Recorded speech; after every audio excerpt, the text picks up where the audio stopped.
Well, we will take a break right here, and we will talk with Doug Wickenheiser of the Canadiens, the #1 overall draft choice in the National Hockey League this year. And Doug, you didn't play all that much in tonight's 3-0 win over Los Angeles. Your career so far has seen you take a regular turn once in a while and then not a regular turn. How are you adjusting to all of this?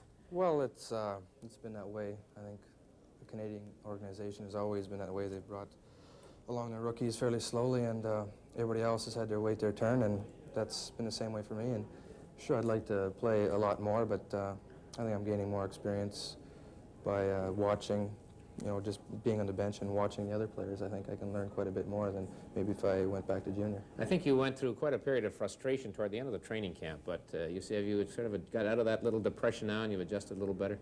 Yeah, I wasn't playing too well, and I got down on myself quite a bit, and I played even worse, but then we had a week off, and I just said to myself, well, I'm going to go out and work in practice, and if I don't play that much in games, fine, I'll just keep working, and hopefully I'll get a break and can produce when I get out there. Doug, when a game starts, does Claude Ruel give you any indication, for example, tonight, just how much you will play?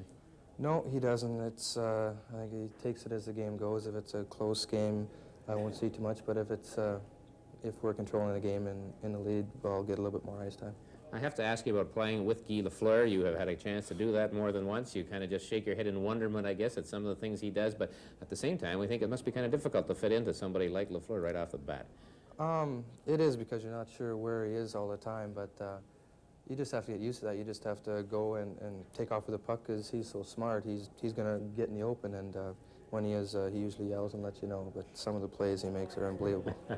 That's one of the ways you're learning, is it, watching somebody like him? You know, guys have been around, like Larry Robinson tonight after that one pass he made to Steve Shutt, that last goal, they just shake their head, and you can't say enough about the guy. Doug, our first chance to congratulate you on being the #1 overall choice. Best of luck in the National Hockey League. Thank you very much. Doug Wickenheiser of the Montreal Canadiens, now back to Toronto, and here again is Brian. Fine-looking young man with a lot of pressure on him, Doug Wickenheiser, and we understand